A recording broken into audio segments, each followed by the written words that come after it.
Ricky Sobrano here with Jesse Balcer after the men's team loses 72-62 to Caldwell. This was a game where they seemed defensively to really give you fits, especially early on in the first half. They seemed to hedge every screen very, very aggressively. What was such an issue with what they did or what they presented defensively? What do you mean, what was such an issue? Like, why do we have a hard time getting around it? Because they do a good job at it. That's what they're good at. They give up 70 points a game. We couldn't hit any shots today. And they're very aggressive on defense, and it gave us problems. Ton of fouls in this game on both sides, really. A lot of hand check, a little bit chippy at times, I thought, the game. Did that play to any particular side's favor? Is that just the way they play, really? I never noticed it to be the way they play, and I know we don't play that way. I mean, I think it was just a game where both teams were aggressive, and there were a couple hard fouls early on, and guys were just getting after it. I don't think there was anything over-aggressive or dirty or anything like that. I think everybody was just playing hard. They have a lot at stake, and we have a lot at stake in the sense that we're not going away. So we're not going to just lay down and let people push us around because we haven't won a lot of games. So that's what you get. But I don't think there was any. I don't think it was out of the ordinary. There was a hard foul early on. We reacted. And that was it. It was over. You mentioned that pretty much every game is a must-win for them at this point on. Did you really play up the play spoiler factor in this one?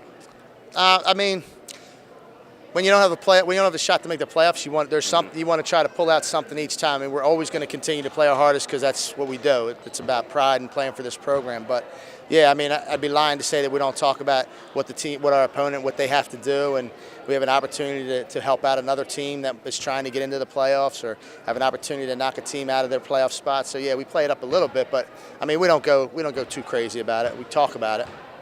Dimitri Isaac, 22 again. Again, it seemed like you really fought hard in that game. Really had to deal with some tight D on him all game. How was he able to squirm through? He almost, for a time, got you back into single digits, back within a one-possession game in the second.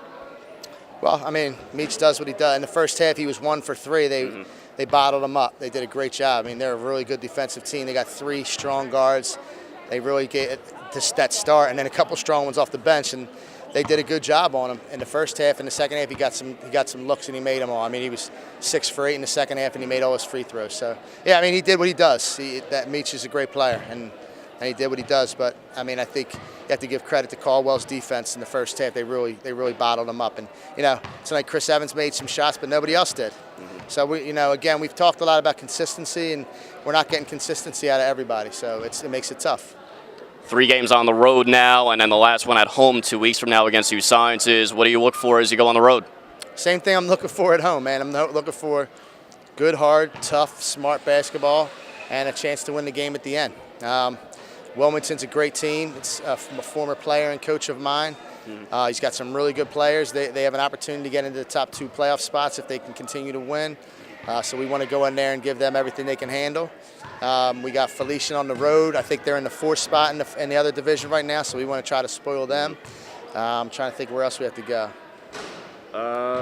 I know we have Sciences at home. We got to go to Holy Family. There you go. Holy Family, who is on 1-11 in the league right now. I don't know what they did today, but they beat us. So, and that's always going to be a tough game. RC does a great job with them, and they always want to beat us because we're so close to them. So, we got 4 good games left, but it makes it fun for the guys too. I mean, like I said, we can't make the playoffs, but we still have a lot to play for. So the Griffins fall today, 72-62 in their second to last game at home.